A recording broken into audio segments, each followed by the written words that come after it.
우리 지난주와 이번 주 갈라디아서 2장 20절 말씀을 우리 성도님들과 나누면서 말씀을 준비할 때 제 마음에 소망과 그 기도의 제목이 있었습니다. 그것은 우리가 하나님 앞에서 정말 잘 살기를 원하는데, 그리고 인생의 후반전이라고 불리우는 이 시기에 하나님께서 우리에게 주시는 사명을 말씀을 통해서 발견하기를 원하는데, 첫 번째 주신 말씀이 갈라디아서 2장 20절 말씀이에요. 그래서 우리 브라보 시니어 예배 중에 주시는 말씀들은 나에게 주시는 사명이다, 말씀 앞에서 발견하는 나의 사명이다, 이렇게 좀 우리 마음에 함께 새기면서 그래서 사명 시리즈라고 제목을 붙일 수도 있을 것 같습니다.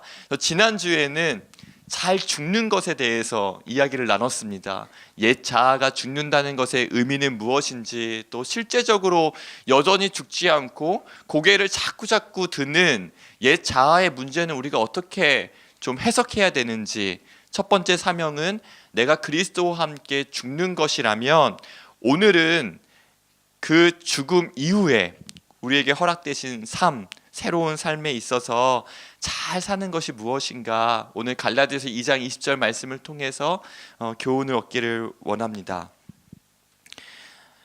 지난주는 십자가에서 내가 주님과 함께 죽었다라는 이야기였다면, 오늘은 내가 주님과 함께 죽은 이후 주님께서 나의 죄와 함께 죽으심으로 가능하게 된 그 다음의 이야기를 나누고자 합니다.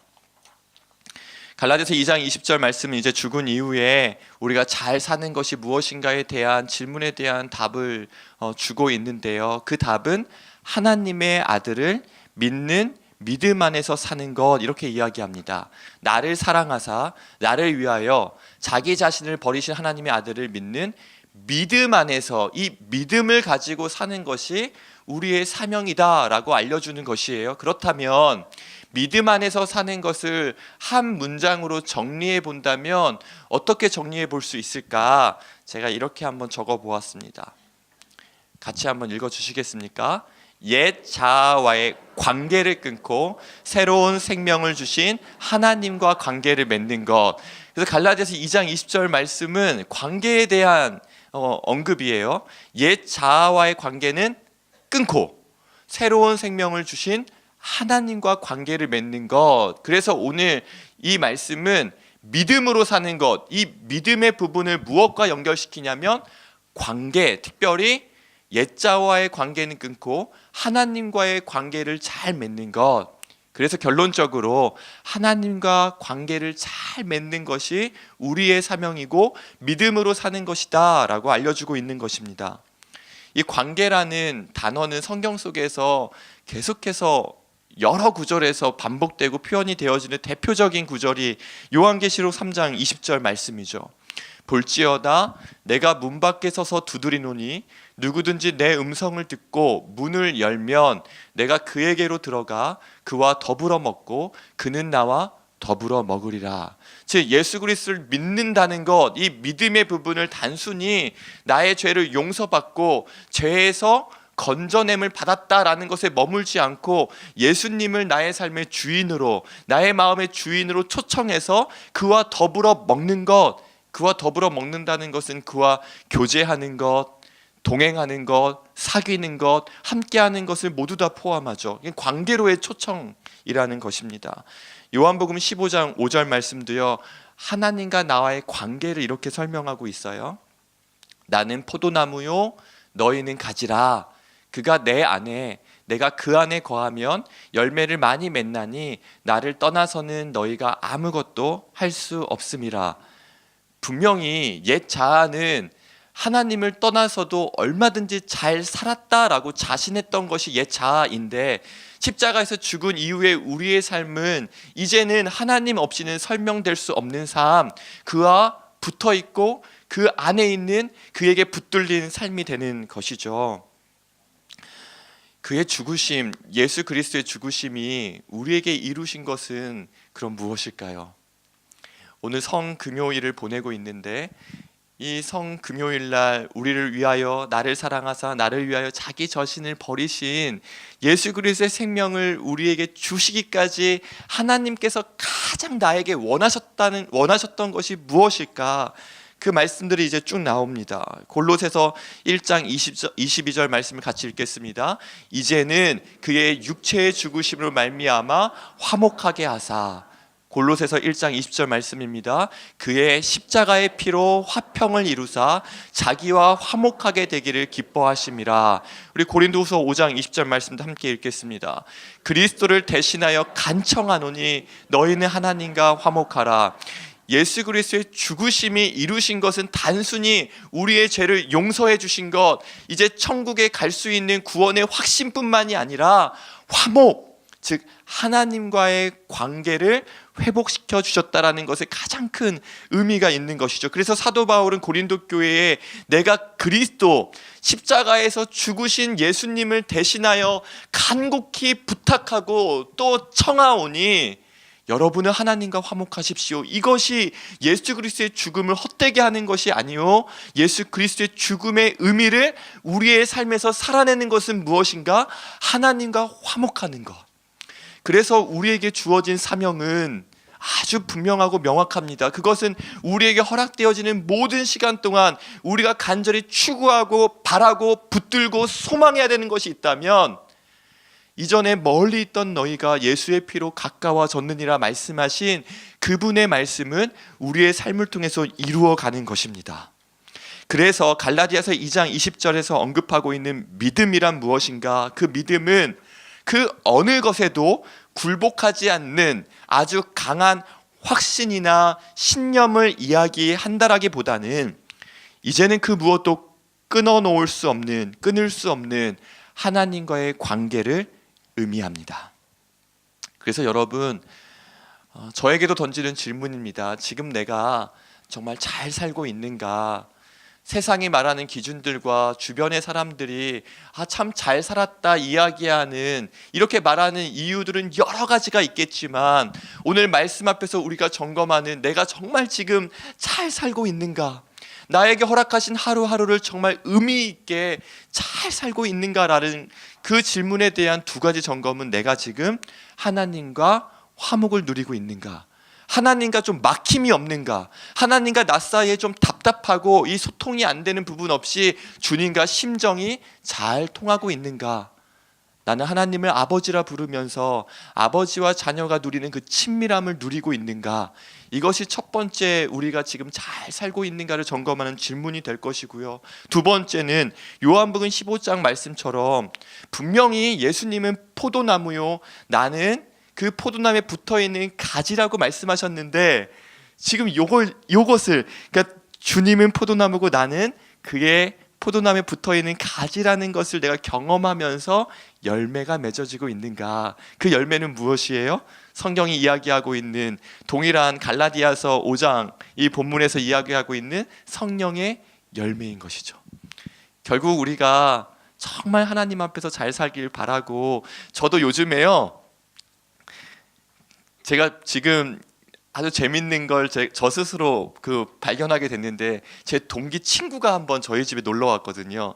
그 친구랑 이제 제가 대화 주제가 있잖아요. 그런데 이전에 경험해 보지 못한 걸 느꼈어요. 그 친구한테 제가 뭘 질문했냐면, 너 60대에 어떻게 살 거야? 너 지금 생각하고 있어? 계획하고 있어? 이게 제 동기 친구, 그 20살 때부터 20년 지기 친구를 만나서 제 대화 주제가 바뀌었습니다. 그리고 이 페이스북에 제가 존경하는 한 분이 그 포스팅했는데 생신을 맞으셨나 봐요. 그러면서 그 글에 어떠한 글을 남기셨냐면, 이제 60세가 되고 이제 5년이 지났습니다 하니까 제가 눈이 또 번뜩이는 거예요. 65세!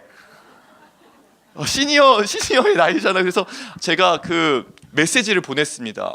제가 오늘 너무나 존경하는 목사님의 그 연세를 확인하고 여쭤보고 싶은 것이 너무 많아져서 제가 메일을 한번 보내고 싶습니다. 메일 주소를 알려주세요 해서 목사님 메일 주소를 알려주셨어요. 그래서 제가 질문할 겁니다. 65세의 그 의미는 무엇입니까? 요즘 제가 이 갈라디아서 2장 20절을 보면서도 저의 그 고민은 그냥 말씀이 주는 교훈을 찾는 것이 아니라 이 말씀이 지금 우리에게 이야기하고 있는 우리 성도님들과 함께 오늘 살아가고 있는 삶의 의미에서 꼭 점검해야 되는 것이 무엇인가 했을 때, 여러분 하나님과 정말 지금 화목을 누리고 계십니까? 예수 그리스도의 십자가의 보혈, 온 인류를 구속하기 위해서 우리의 모든 죄를 그 보혈로 덮으신 그 보혈이 무엇을 향해 흘러가고 있냐면 하나님과 나 사이에 화목을 향해서 흘러가고 있다는 것이에요. 그래서 여러분 정말 하나님과 화목하십니까? 그분과 정말 친밀함을 누리고 계십니까? 우리에게 주어진 시간이 허락되어지는 그 모든 시간 동안 우리의 사명은 그분과 화목을 누리는 것입니다. 그리고 두 번째는 그가 포도나무고 나는 그 포도나무에 붙어있는 가지 되었다라는 것을 내가 실제로 경험하는 것. 이제는 말씀이 이야기하고 있는 것을 내가 진리로 고백할 뿐만이 아니라 그것을 나의 삶에서 실제로 경험하는 것이 필요한데, 포도나무에 붙어있는 가지는 반드시 열매를 맺는데 그 열매는 성령의 열매라는 것이죠. 우리의 사명은 그래서 주님께 잘 붙어있고 잘 붙어있음을 내가 고백하고 경험하고 누리면서 열매가 맺어지는, 자연스럽게 열매가 맺어지는 것을 보는 것, 그것이 우리의 삶에 주신 의미라고 생각합니다. 이 관계 회복을 향한 하나님의 열정은 신구약 성경 전반에 걸쳐서 강조되고 있는 부분이에요. 인간의 첫 범죄가 창세기 3장에 나오잖아요. 아담과 하와가 하나님의 말씀에 불순종해서 범죄했을 때 그 즉시로 하늘에서 하나님의 진노가 그의 머리 위에 쏟아져도 피조물인 우리는 단 한마디도 하나님을 향하여 할 수 없을 것이에요. 그런데 하나님께서 선택하신 방법이 뭐냐면 그의 이름을 부르십니다. 아담아, 내가 어디 있느냐? 하나님께서 아담이 어디에 숨어 있는지 모르셨을까요? 아담아라고 그의 이름을 부르는 것은, 아담아, 지금 너에게 가장 필요한 것은 바로 나라는 사실을 알려주는 것이죠. 아담아, 이 이야기 속에서는 벌을 주기 위해 아담을 향해 진노를 내리시는 그러한 불같은 하나님의 진노가 느껴지는 것이 아니라 죄를 지어 부끄러움과 수치를 보고 숨어있는 아담을 향해 달려가고 있는 하나님의 마음이 느껴지시지 않으십니까? 아담아, 내가 어디 있느냐? 네가 지금 범죄하여 처음으로 하나님과 단절된 관계를 느끼고 부끄러워 수치 가운데 숨어있는데 지금 사실 가장 필요한 것이 바로 나라는 사실을 기억했으면 좋겠다라면서 그의 귀에 정말 그 천둥 소리가 들리듯이 자신의 이름을 부르는 하나님의 음성을 들려주시는 것 아닙니까?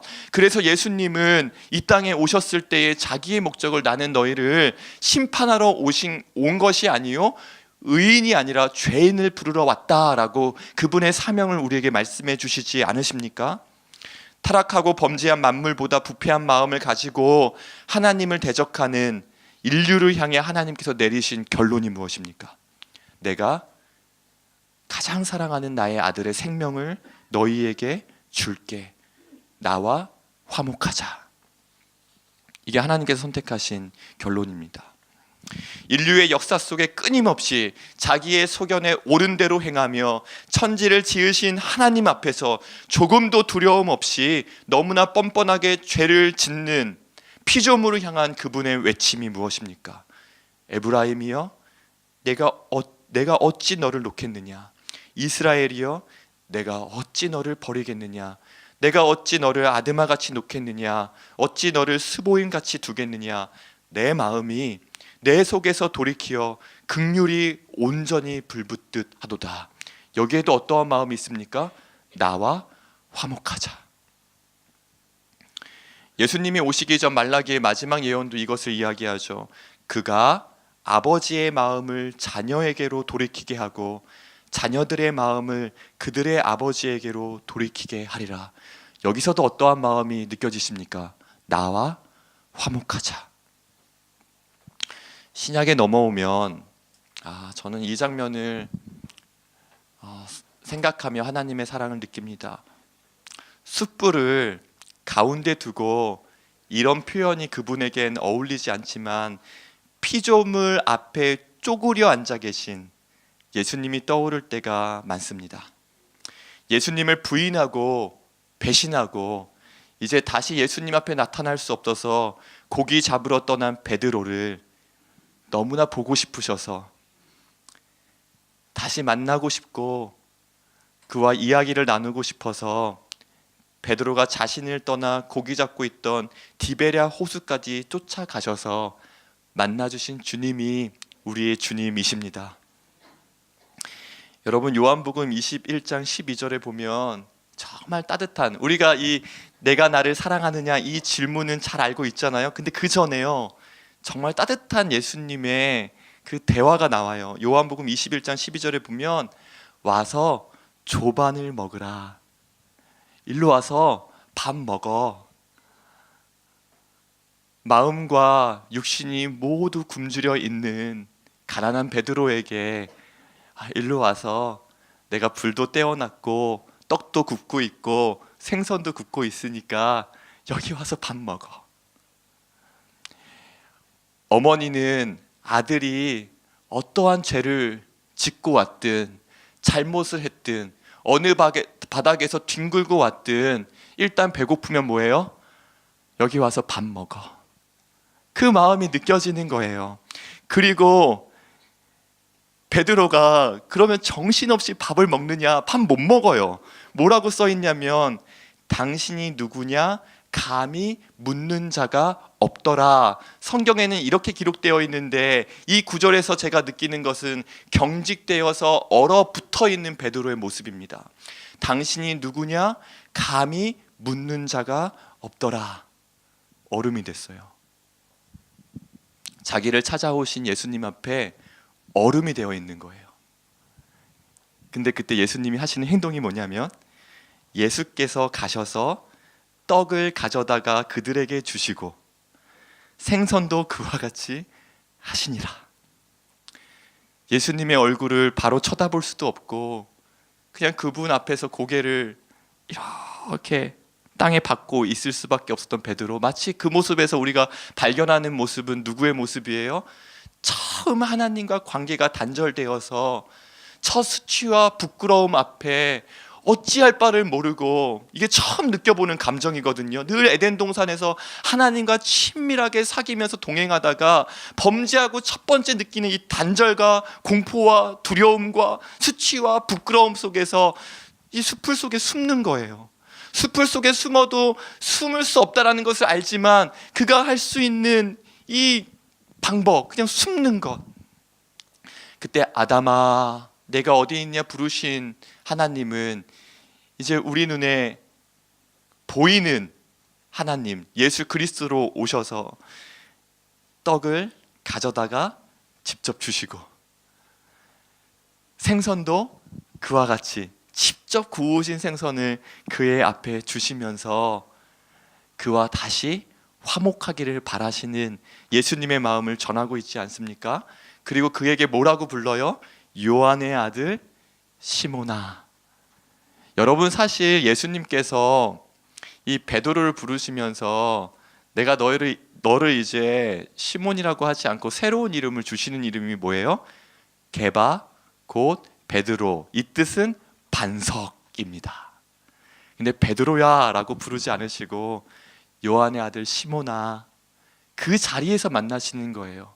반석이라는 이름을 받고 반석이 되어서 반석처럼 살아가는 굳센 믿음의 강한 용사 베드로를 지금 마주하고 계신 것이 아니라 나는 네가 시몬일 때부터, 네가 반석이기 이전부터 너를 사랑했던, 반석이기 때문에 만났던 구주가 아니라 반석이기 이전에 고기 잡았을 때부터 너를 사랑해서 너를 찾으러 간 그 너의 친구였던 너의 구주인 바로 나 예수 그리스도라는 걸 알려주시는 것이죠. 그래서 그분은 요한의 아들 시몬아, 저는 이 예수님의 부르심에서 저를 목사라고 부르지도 않으시고 사역자라고도 부르지 않으시고 그냥 철없던 시절에 제가 가지고 있던 저의 이름으로 부르시는 주님을 만납니다.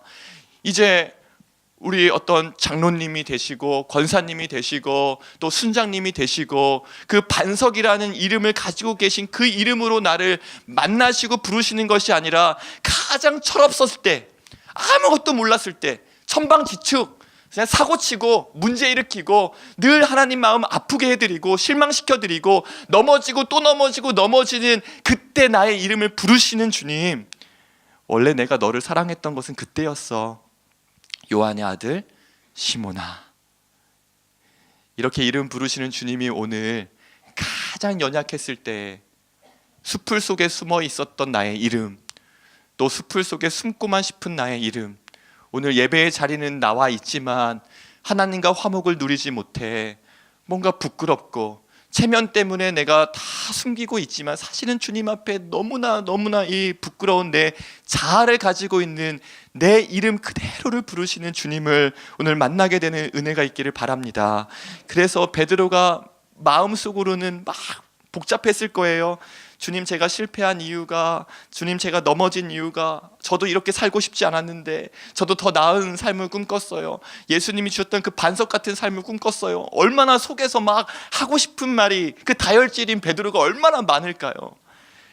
근데 하나님께서 원하신 대답, 예수님께서 원하신 대답은 변명이 아니라 실패할 수밖에 없는, 넘어질 수밖에 없었던 그러한 인간의 변명을 듣고 싶은 것이 아니라, 네가 너무 보고 싶어서 디베랴 호수까지 찾아왔고, 너를 너무 만나고 싶어서 디베랴 호수까지 찾아온 것이고, 그리고 너에게 내가 원하는 한 가지 대답이 있다면 다시 한번 나를 사랑한다고 말해줄래? 사랑하는 여러분, 로마서 5장 8절은 이렇게 이야기합니다. 우리가 아직 죄인 되었을 때에 그리스도께서 우리를 위하여 죽으심으로 하나님께서 우리에 대한 자기의 사랑을 확증하셨느니라. 저는 요한의 아들 베드로야, 내가 반석이라는 이름을 준 베드로야 라고 부르신 것이 아니라 베드로가 가장 연약했을 때 가지고 있던, 예수님을 몰랐을 때 가지고 있던 그 이름을 부르시면서 찾아오신 주님이 너무나 좋습니다. 우리의 전부를 원하시기에 하나님은 당신의 전부를 우리에게 주셨습니다. 우리가 꼭 기록해야 될 삶의 일기가 있다면, 하나님, 모두가 원하고 주님과의 관계 없이도, 하나님과의 화목을 누리는 그러한 관계 설정 없이도 세상이 모두 다 선택하고 따르는 그 길이 아니라, 하나님, 이것만큼은 제가 주님과의 관계 때문에, 제가 주님을 사랑해서 제가 선택한 길입니다. 제가 선택한 길입니다라는 그 길이 우리 앞에 꼭 하나씩은 놓여 있기를 간절히 축복합니다. 우리가 그들보다, 믿음의 선배들보다 위대한 믿음을 가지지는 못했을지라도 우리가 받은 그분의 사랑은 자신의 전 삶을 드린 그들이 누린 사랑보다 조금도 못하지 않습니다. 모자르지 않습니다. 그러하게 우리도 하나님 앞에 우리의 사랑을 올려드리며, 우리에게 하루가 주어진다면 그 하루를, 우리에게 일주일의 시간이 주어진다면 그 일주일을 하나님을 향한, 주님을 향한 우리의 사랑으로 채우기를 바랍니다.